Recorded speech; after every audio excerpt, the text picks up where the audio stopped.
أعوذ بالله من الشيطان الرجيم.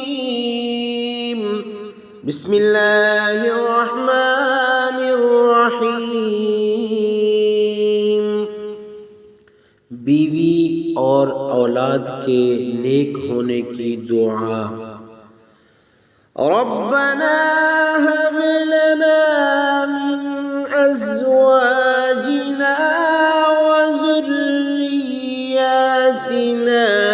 قرة اعين واجعلنا للمتقين اماما.